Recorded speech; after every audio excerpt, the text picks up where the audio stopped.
Esto es una videolectura, la pueden dejar de fondo mientras realizan otras actividades. Esto es Long Time, un film diagonal a la dinastía Uni, un relato original, cuarta parte.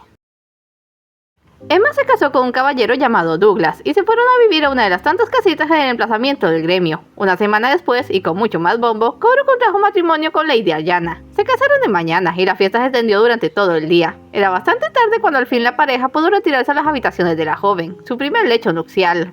La temporada de construcción ya terminó, le dijo Coro, dejando que se cambiase el vestido de novia tras un biombo. Tendremos que vivir en este castillo un tiempo, pero apenas se pueda nos mudaremos al gremio.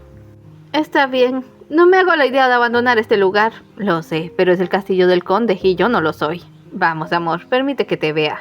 Se llevó una decepción meridiana. Aryana se había puesto un larguísimo camisón. Recordó que Emma había sido dominante y apasionada, y de inmediato supo que su esposa sería todo lo contrario. Requeriría un toque sutil para hacerle bajar la guardia.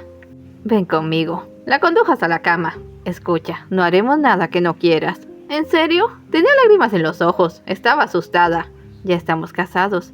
Y tenemos toda una vida para intimar. No voy a apresurarte. Eres tan lindo, pero... la sábana... Ah, sí, esa vulgar costumbre. Se suponía que debían sacar a orear la sábana de la cama al día siguiente, para dejar en claro que la novia había llegado virgen al lecho. Era increíblemente humillante, y ni siquiera la hija de un noble escapaba a eso. Coro lo lamentó por ella, pero en todo caso le dejaba avanzar antes.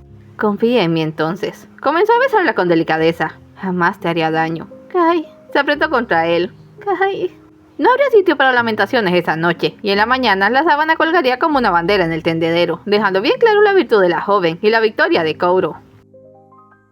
Coro tuvo un invierno movidito. Con la excusa de haber desatendido sus negocios el último año, salía varias veces al mes para darse una escapada al bosque con Emma, y siempre volvía para cubrir de regalos y amor a Aryana. No era que sintiera culpa, pero le había cogido gusto a las dos. La primera era siempre una experiencia extenuante, y la segunda un remanso de paz, por lo que le resultaba muy satisfactorio ir de una a otra.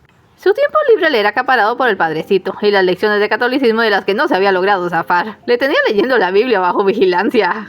«Esto es un absurdo», exclamó, nomás empezando el Génesis. No que muy omnipresente, ¿cómo no previó que esto iba a pasar? Sí, lo previó. Entonces, ¿por qué no hizo nada?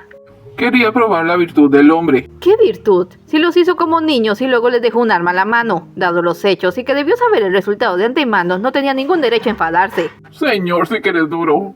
No es que fuera duro, es que no le cabía en la cabeza que el dragón que tanto respetara a su padre fuera semejante imbécil, y se había propuesto quebrar la fe de Peter antes de que se lo convirtiera. De pronto escucharon voces exaltadas afuera. ¡Padre Peter! Una mujer irrumpió en la iglesia. ¡Venga, es un milagro! ¡Un milagro!, se escuchaba afuera. ¡Alabado sea Dios! Salieron a ver qué sucedía. Nevaba. No era nieve, eran flores. Miles de diminutas flores blancas caían del cielo, suscitando el asombro de la población. Coro extendió las manos y atrapó algunas. De poder, se habría soltado a llorar de la emoción. ¡Bendito! El padrecito se persinó. ¿Todavía no creéis en Dios? Yo jamás dije que no creyera en él, solo que no le tengo confianza. ¿Pero qué hago parado, Dios? No le prestó atención por acordarse y se regresó corriendo adentro. ¡Tengo que mandarle un mensaje al obispo! De la noche a la mañana, Himley se volvió famoso, y en cosa de 2 semanas estaban hasta el cuello de peregrinos. Y es que nada mueve a los británicos como el fervor religioso. Cada habitante del pueblo se había llevado un puñado de flores a sus casas, y en la iglesia tenían 3 canastos para que los visitantes las tocaran. No se marchitaban, olían a vainilla, y los que se animaron a bebérselas en infusión decían que tenían extraordinarias cualidades curativas. Mucho era cuento. Coro había realizado unas pruebas químicas, y aparte de su resistencia y su persistente aroma, las florecitas eran normales, carentes de toda magia. Ahora, a esperar para salir de duda. El misterio persistía. El día previo a la lluvia de flores había estado con Emma, y esa misma noche con Aryana. Pronto ellas se darían cuenta y anunciarían sus embarazos, pero él no sería capaz de identificar el género de los bebés hasta pasados unos meses.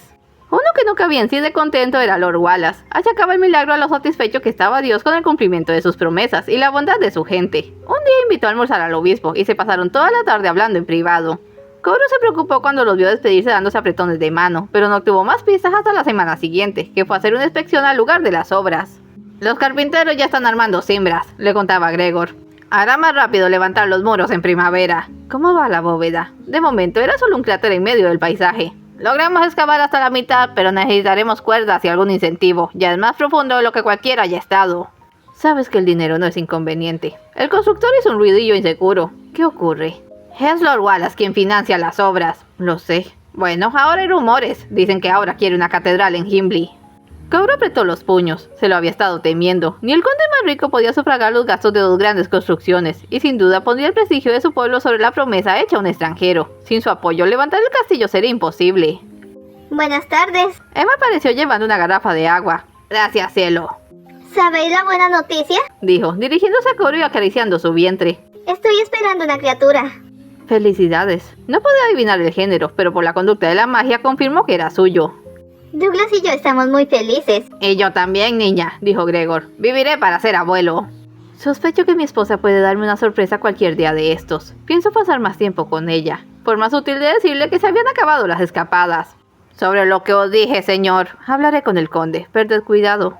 Regresó a Himley cavilando sobre el problema. Seguramente Wallace había llegado a un acuerdo con el obispo, y eso le ponía las cosas difíciles. Un noble muy difícilmente iría contra la iglesia, y él no tenía argumentos para convencerle de que era mala idea poner una catedral en Himley. En realidad, posiblemente no habría mejor momento que aquel. El pueblo tenía el espacio para albergarla sin tener que demoler nada. Tenían acceso rápido a materiales y constructores gracias a las obras del gremio, y el fervor religioso le daba todo el apoyo popular para hacerlo. Quizás pudiera poner al padre Peter de su lado. Quien le enviara allí lo había hecho por una broma, de poner un cura pequeño en un pueblo pequeño. No lo dejarían dirigir una catedral. Pero no, llevaba muy poco tiempo allí. Probablemente no le importase, y en todo caso no iría en contra del obispo tampoco. Supo al ver las almenas del castillo que todo se reducía a una cuestión. ¿Quién se iba a pagar por la catedral? Si el obispo estaba tan interesado en eso, debería desembolsar, y si cubría al menos la mitad del gasto, su castillo podría seguir construyéndose. Tardaría más, pero lo conseguiría. Ahora que si a Wallace le tocaba pagar la mayor parte, entonces no habría duda de que paralizaría su obra hasta completar esa aberración al dragón. Y si ese era el caso, Coro tendría que tomar cartas en el asunto. Nadie iba a interferir con sus planes. Mi señor decidió abordarle en el palomar, donde podrían conversar a solas. ¡Ay, amigo mío! ¿Cómo marchan las obras? Tan bien como es posible en esta época, mi señor. Espléndido, espléndido. Estaba bastante distraído dándole de comer a sus preciadas aves, pero Coro intuyó que todavía buscaba evadirle. ¿Sabéis, señor, que escuché durante mi visita? Mejor ir al grano. Se dice que deseáis construir una catedral aquí, en Himley, y yo no le habría dado mucho crédito de no haber recordado que os vi en trato amable con el obispo ahora unos días. Bueno, ¿y qué si así fuera? Le miró severo. ¿No merece Himley una catedral ahora que Dios nos favorece? No he dicho tal cosa, retrocedió. Debéis disculparme. Sabéis bien que solo soy un torpe extranjero. No pretendía insultaros. No eres torpe, se ablandó, y no me insultaste. Buen señor, mas no puedo evitar sentirme preocupado. Soy a fin de cuentas un mercader, y en mi mente todo se ve por números. ¿Puede el señor costear ambas obras, el gremio y la catedral? Y poniendo su cara más sumisa, si yo pudiera apoyaros. No tenéis que preocuparos, no romperé mi promesa. Sé bien que sois un hombre de honor, pero a veces las circunstancias hacen que simplemente no se pueda cumplir un compromiso. Comprenderé si ese es el caso. ¿Lo harías? Parecía inseguro, pero no tenía el carácter para fingir. El hecho es que nada se ha decidido aún. El obispo planea hacer otra visita junto a su arcediano, pero sí, probablemente Himley corra con la mayoría de los gastos. Pero no os preocupéis, una catedral trae tanto dinero como un gremio. Pero una catedral no es lo que quiero, débil estúpido, pensó Coro para sí, pero en su lugar dijo, ya, estando así las cosas, deberé armarme de paciencia entonces. Eso, eres joven, tú y mi hija tienen una vida por delante, y como os dije, nada se ha decidido hasta la siguiente visita del obispo. Yo me apegaré a vuestros deseos, señor. Hizo una reverencia. Os agradezco por calmar mis inquietudes. No os entretengo más. Id con Dios. Se volvió para atender de nuevo a sus aves. En ese momento Coro realizó un ágil movimiento, en el que seccionó una porción de su aura y la lanzó contra el conde, infectando la suya. Disfrutad de vuestras aves, aprended de ellas, dijo por lo bajo, retirándose. Aryan anunció su embarazo en la fiesta de Navidad de ese año, pero no recibió mucha atención, porque todos estaban más interesados en hablar sobre la extraña conducta del conde de unas semanas para acá. Había comenzado de forma inofensiva, cuando trajo a su paloma favorita, Chloe, a la mesa, y la atendió como a cualquier comensal. Ahora la llevaba a todas partes, y le habían oído hablándole. Esto último casi provoca un desastre, cuando el obispo y su arcediano llegaron de visita. La reunión fue a puertas cerradas, pero lo que hubiera dicho o hecho el conde escandalizó tanto a los hombres de Dios que, de no ser por los anegados habitantes de Himley, allí mismo los comulgan y lo retiran del cargo. El tema de la catedral se aplazó hasta nuevo aviso. Así que el conde seguía haciéndolo, y como aún se ocupaba de sus deberes, se le perdonaban las excentricidades, aunque uno no podía evitar reírse viéndolo partir pedacitos de pan para su paloma. Hablando de pan... Rina, Coro la guardó en el corredor. ¿Te retiras temprano? Estoy cansada. ¿No deberías estar con tu esposa? En un momento. Antes quiero solventar una cuestión contigo. Sacó de su bolsillo un pedazo de pan adivino. Pregunta de nuevo. Disculpa, ¿un año después sacas el tema? Pregunta de nuevo, repitió, mirándole fijo, y hazlo bien esta vez. En líneas generales, Cobro era difícil de leer, pero esa mirada y ese tono neutro solo significaba una cosa, iba en serio, y más le valía obedecer. Bien, dijo. ¿A cuántas personas has amado? Comió la mitad del trozo y comenzó a sacar semillas, 7 en total. Allí tienes, mis padres, mi hermano, mi abuela, la familia que perdí, y tú. ¿Eso qué prueba?, preguntó, sintiéndose incómoda. Lo que puede hacer un vocablo. Le extendió el pan. Tu turno. ¿Cuántos años más vas a odiarme? No hay suficientes semillas en el mundo para eso. Se comió el resto del pan y solo le salieron 3 semillas. Interesante, dijo simplemente. Buenas noches, Rina. Buenas noches, repitió, viendo con desconcierto las semillas. Luego las arrojó con rabia. El pan debía estar truqueado. Con la oleada de peregrinos, el padrecito se había visto demasiado ocupado para seguir atendiendo personalmente la conversión de Cobro, pero este llegaba sin falta las tardes de los domingos a leer la Biblia, y lo dejaba usar la sacristanía para que estuviera tranquilo. Un día, tras concluir la última misa, se lo encontró con el libro abierto y pálido como la cera. Válgame el cielo, ¿qué tienes? No lo entiendo. Le dirigió una mirada trémula. ¿Cómo pueden adorar a este monstruo? Llevaba las 2 últimas horas sudando frío mientras leía esa crónica de horrores. El dragón se le reveló como un ser increíblemente vengativo, que a la menor provocación incineraba ciudades, azotaba con plagas, jugaba cruelmente con quienes le eran leales y ahogaba casi cada ser vivo sobre la tierra. ¿Por eso quería que destruyera el universo? ¿Para poner fin a ese ciclo absurdo de caos y muerte? Lo que más le estresaba era imaginar lo que el dragón podría hacerle a su hijo si descubría sus planes. Déjame. Se fijó en por dónde iba. Avanzaste mucho. ¿Todo esto es cierto? La Biblia es la palabra de Dios escrita por los hombres. Lo vio tan alarmado que se compadeció. Pero los hombres tienden a exagerar. Pero todo esto, ¿qué le impide arrasar con el mundo de nuevo? ¿No leíste lo del arco iris? Eso solo le impide usar agua. Y dudaba de su compromiso con un contrato. Puede hacer otro millón de cosas. Mira. Cerró el libro. Llévatelo. Mejora bastante en la segunda parte. Hubiera preferido que le contase a tener que seguir tragándose ese cuento de espantos, pero el padrecito lo despidió cortésmente y lo mandó a casa con el libraco bajo el brazo. Llegó la primavera del año 1202 y las obras se reactivaron. Ese año el lugar dejaría de parecer una cantera a cielo abierto y se convertiría en una construcción en toda regla. La capilla estaría lista en un par de meses y, si el clima era propicio, los primeros muros se alzarían de modo que pudiese haber una fachada reconocible antes del invierno. Un tercio de los trabajadores aceptaron seguir excavando el enorme foso de la bóveda a cambio de un pago extra, y ya estaban sacando tierra a cubetadas, con una ingeniosa cinta transportada a base de poleas cuando Cobro llegó a hacer una inspección. Increíble, manifestó, viendo al asno que daba energía al mecanismo al dar vueltas. ¡Faira mía!, dijo Gregor, lo que quería decir que había sido idea de Emma. Impresionante en verdad. Supimos que Lady Diana también está encinta, dijo esta. El embarazo no había menguado su belleza. ¡Felicidades! Os lo agradezco. Es probable que sus bebés nazcan por la misma época. Ya que lo mencionáis, señor, dijo Gregor, me preguntaba si podría llevar a Emma de vuelta a Himble con vos. Vivirá con la madre de Douglas. ¿A qué se debe eso? No es este un ambiente seguro para una mujer encinta, menos para un recién nacido. El polvo de piedra es una cosa atroz. Eso era cierto, aunque Cobro intuía que eso no se le había ocurrido a él, sino que, como la polea, era cosa de Emma. Douglas se había convertido en vigilante de las obras y no podría irse sin entrenar un reemplazo, de modo que la joven dispondría de un tiempo sin la vigilancia de sus hombres. Eres muy lista, le dijo, cuando estuvieron solos en el camino. Gracias. Estoy puntualizando. Eres tan lista que no comprendo este movimiento. ¿De qué te sirve estar en Himble? No puedo estar contigo. Mi hijo nacerá pronto, le dijo molesta. ¿No quieres estar cerca cuando eso pase? Es una niña. ¿Qué? Tendrás una niña. Pero si se trata de eso, gracias. Es un lindo gesto. ¡No me fastidies, Kai! Exclamó, entre enojada y divertida. ¡No puedes saber eso! ¿Y tú sí? Me lo dice mi corazón. Entonces solo escuchas lo que quieres. Ya verás que tengo razón.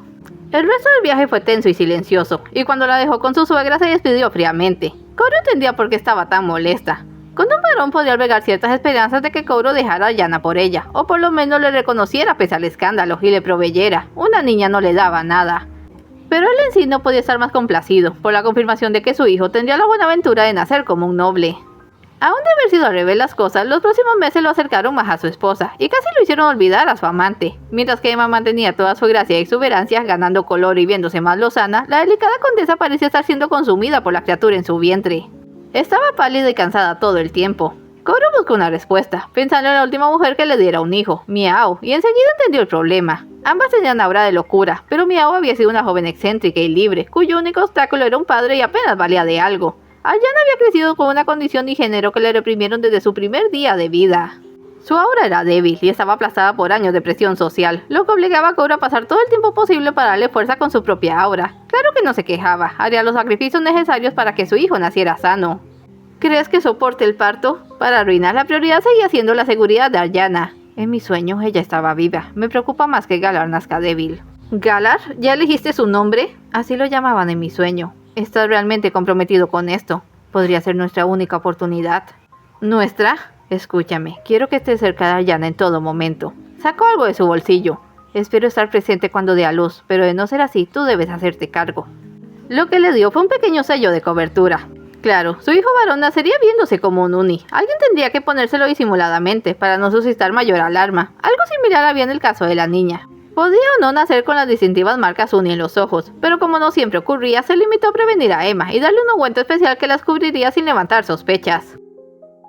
La primavera ese año fue suave y en verano se vino un tremendo sol. Los campesinos estaban felices porque aquello aunaba excelentes cosechas. El grano sería insuperable esa temporada. Pero el brutal calor que comenzaba desde las 10 de la mañana y no aflojaba hasta la entrada de la noche no le hacía nada de bien a la pobre Aryana.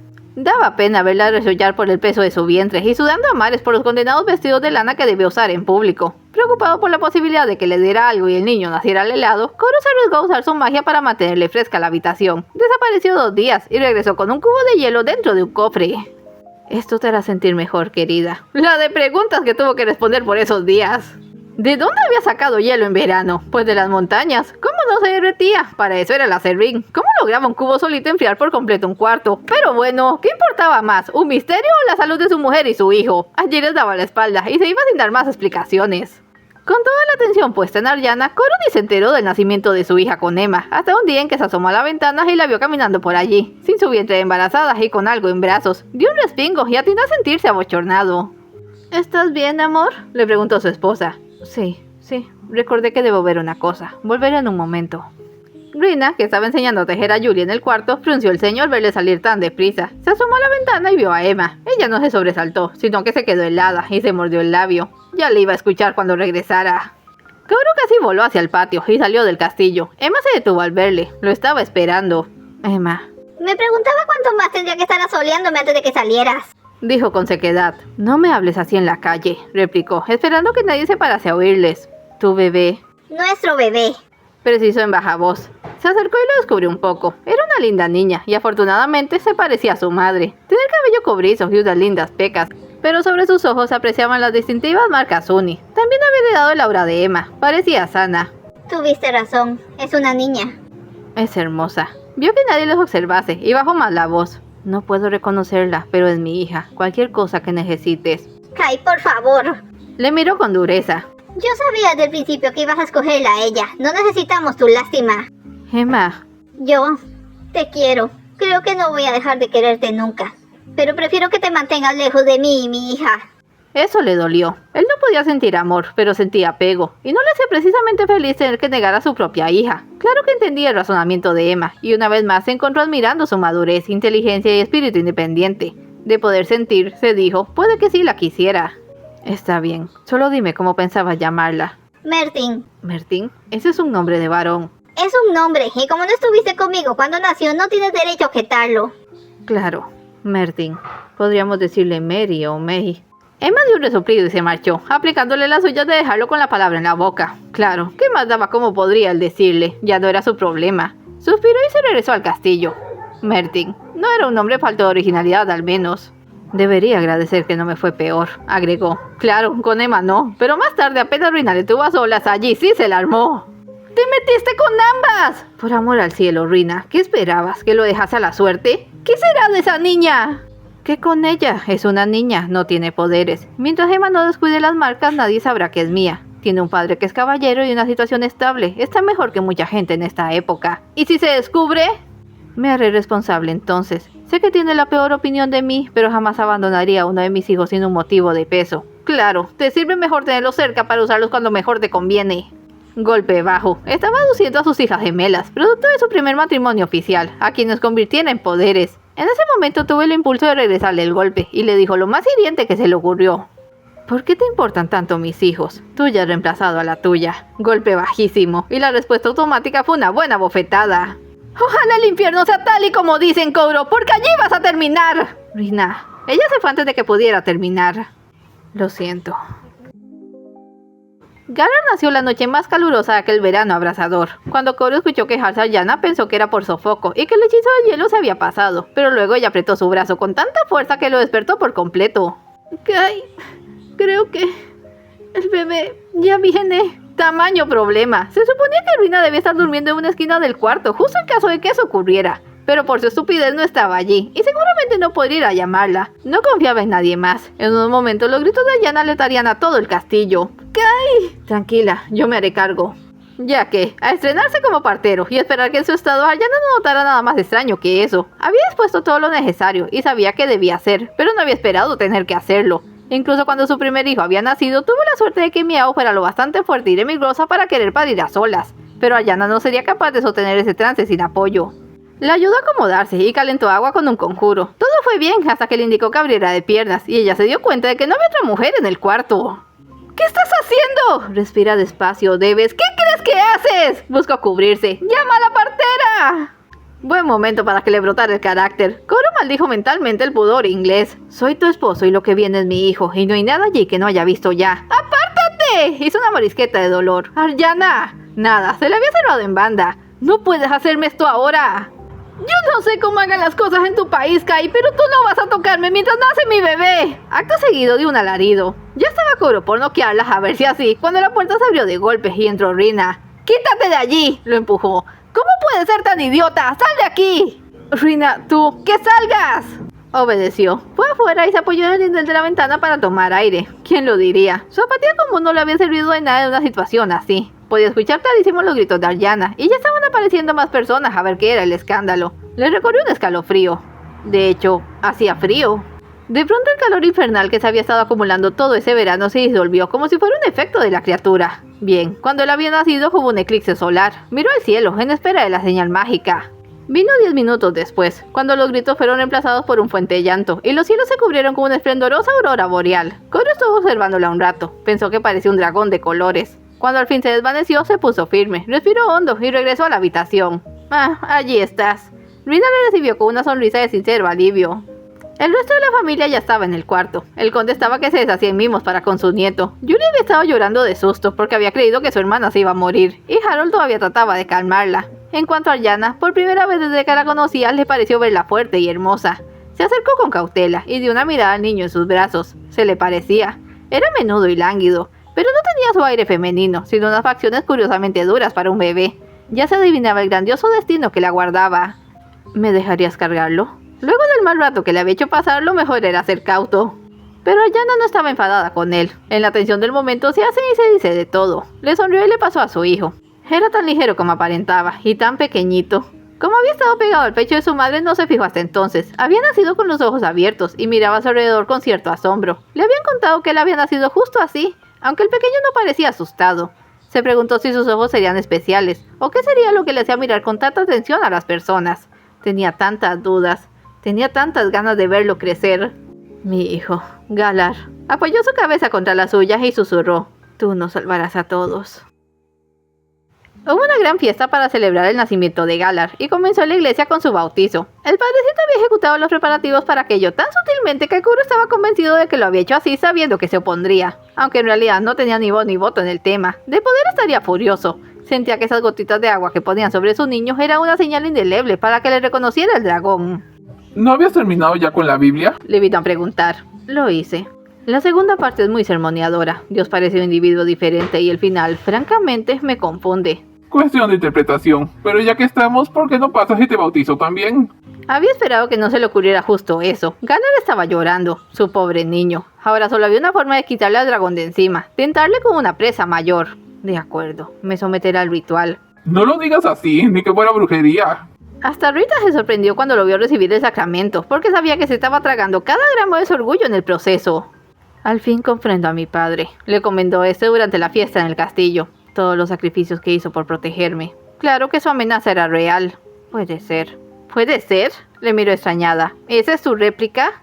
Lo de la otra vez fue una estupidez injustificable. No deseo que se repita. Allí venía Aryana. ¿Qué pasa? ¿Por qué está tan inquieto? No sé. Se calmó cuando lo llevé aparte a alimentarlo. Quizás quiere estar con su papá. Veamos. Lo recibió y se calmó casi enseguida. Eso es. Qué niño tan bueno.